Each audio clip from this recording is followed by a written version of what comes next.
Welcome into Road to the Draft, powered by Microsoft Copilot. In today's episode, senior writer and editor Scott Smith highlights the current state of the roster, takes a look back at last year's draft class, and gets you familiar with some key prospects of 2026.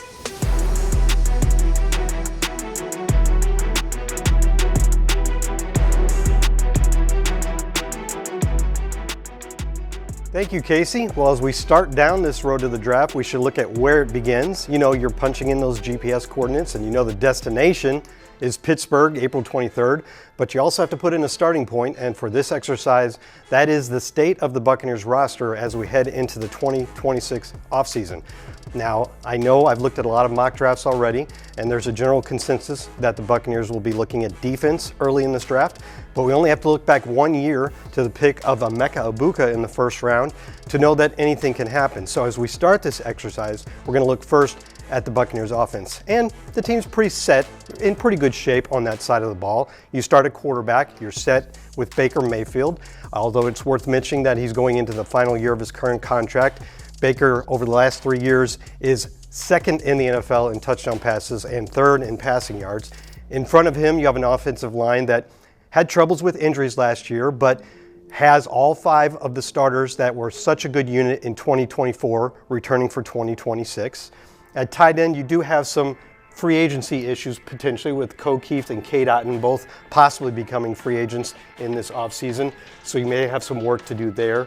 At running back, you saw the running game take a bit of a step backward last year, but with a healthy Bucky Irving and that offensive line I mentioned could rebound quickly. You do have some potential work there as well with the potential departure of Rachaad White in free agency.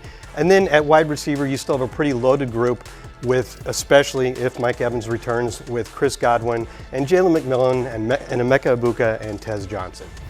Well, when you're going to talk about what the Buccaneers need in this upcoming draft, a good place to start is what happened in last year's draft, because you may have hit some needs that you don't need to hit again this year. So we used Microsoft Copilot to help us take a look at what the accomplishments were of that 2025 draft class, which really had a pretty good year overall. It starts, of course, with Emeka Egbuka, the first-round pick, 19th overall. He finished his rookie season with 63 receptions for 938 receiving yards and 6 receiving touchdowns, including 328 yards after the catch, which is a really good figure.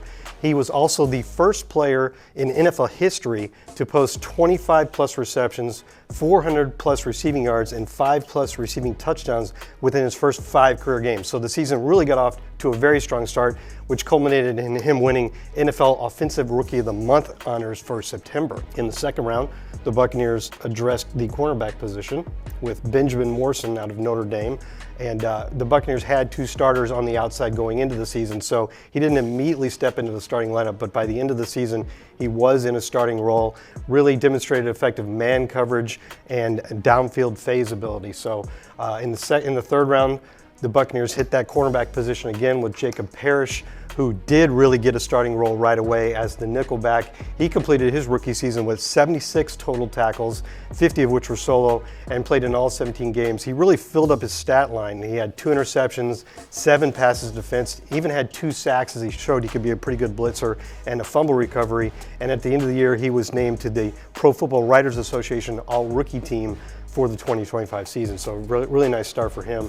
Elijah Roberts in the 5th round. He started the year sort of in a rotational role, but when Kalijah Kancey went on injured reserve, he ended up starting 9 games and he played all 17 of them and had probably a bigger role than the team necessarily expected in his first season. He finished with 2 sacks, 5 quarterback hits, and 3 passes defense, plus a fumble recovery. And then finally, probably the surprise of the draft was the 7th round pick, Tez Johnson.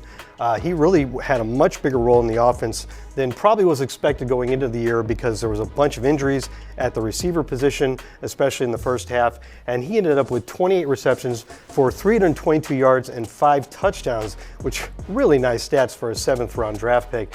And then the guy we may forget about, David Walker, the edge rusher. And he was having just a phenomenal offseason and great training camp. And then he suffered an ACL injury halfway through that camp, which put him on injured reserve, so he missed all of that season. But the Buccaneers are really high on him, and it's almost going to be like getting another draft pick when he comes back from his injury for the next season.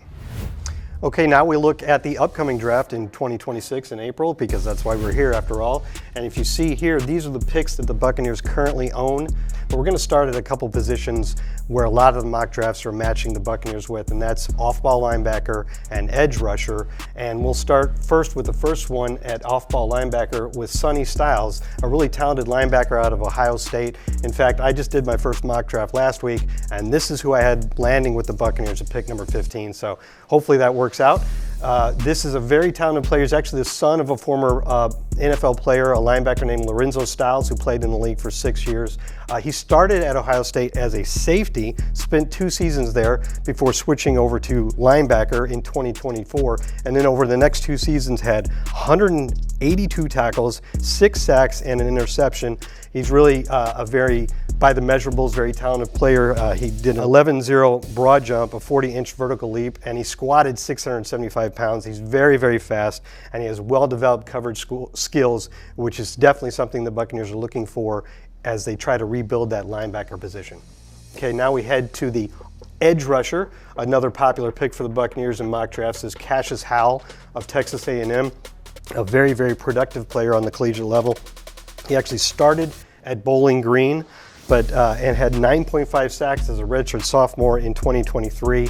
Then he transferred to Texas A&M, and it really took off from there. Actually started his first year there behind Nick Scourton and Shamar Stewart, both of who were high draft picks last year, so it wasn't as much playing time. But last year, those guys both graduated, cleared the way for him to play a key role, and he had 31 tackles, 11.5 sacks, 14 tackles for loss, and 41 quarterback pressures, all of which led him to be a unanimous All-American. We're talking about a very explosive player off the ball with great bend around the edge, but he also has a nice spin move, so he can beat offensive tackles in a number of different ways. So there's a couple of really interesting prospects that the Buccaneers might be interested in when the draft kicks off this year.